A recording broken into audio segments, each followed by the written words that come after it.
when people say, oh, I want to be like you, I want to be an actor, I want to look like you, the question I always ask them is why? Like, really, why?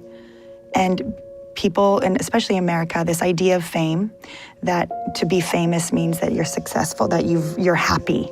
When How I Met Your Mother first went on the air, I ran into an actress that I knew, and she said, "Are you just like so happy all the time?" And I remember thinking, does she really think that when CBS picked up the show, it left me with an inability to feel anything other than unbridled joy? But the joke was on me because I kind of thought it would. Why am I unhappy? Okay, Stephanie Gaga hybrid person. Why are you unhappy? I was a millionaire. I had beautiful women in my life. I had cars, a house, an incredible, a solid gold career, and a future. And yet, on a daily basis, I wanted to commit suicide.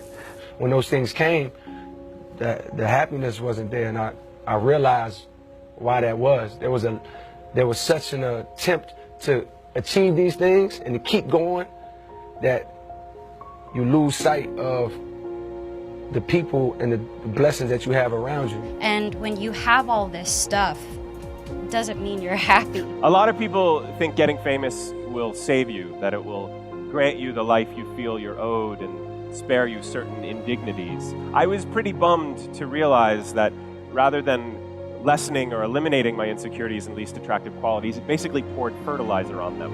Has your happiness risen at the same amount as your bank account? No. That's the thing. They don't equate, or they're not tied in any way. They're not tied to each other. Wow. I mean, it allows you freedom and it allows you to go places where you can smile and look at the sunset and things like that. That's what you choose to do and you enjoy to do. Right. But there are a lot of people with tons of money who are unhappy. We are told that if we're beautiful, if we're skinny, if we're successful, famous, if we fit in, if everyone loves us, that we'll be happy. But that's not entirely true.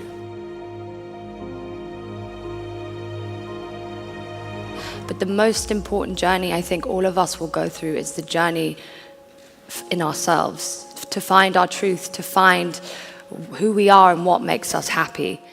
So what did I do? I started to say no. I'm not doing that. I don't want to do that. I'm not taking that picture. I'm not going to that event. I'm not standing by that because that's not what I stand for. And slowly but surely I remembered who I am. And then you go home and you look in the mirror and you're like, yes, I can go to bed with you every night. Because that person, I know that person. That person has balls, that person has integrity, that person has an opinion. And why do you want to do anything you do?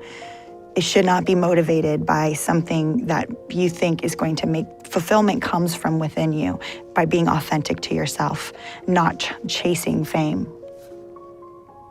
Life is about balance, right? You have to have some type of balance. You have like time for work and it's time for play. And if you don't allow these two things to coexist, you have an imbalance. Here, I think one check, one is because of $1 million. But here, no peace. That $1 million will not bring inner peace, happiness. More frustration. This money bring more frustration, more suspicion, more anxiety, or sometimes more jealous then. So inner peace is the ultimate source of happiness, joyfulness. So I think people do not understand that. Are you a rich man? When you mean rich, what you mean? Do you have a lot of possessions? A lot of money in the bank? Position make you rich? I don't have that type of richness. My richness is life, forever. What would you like to do if money were no object? How would you really enjoy spending your life?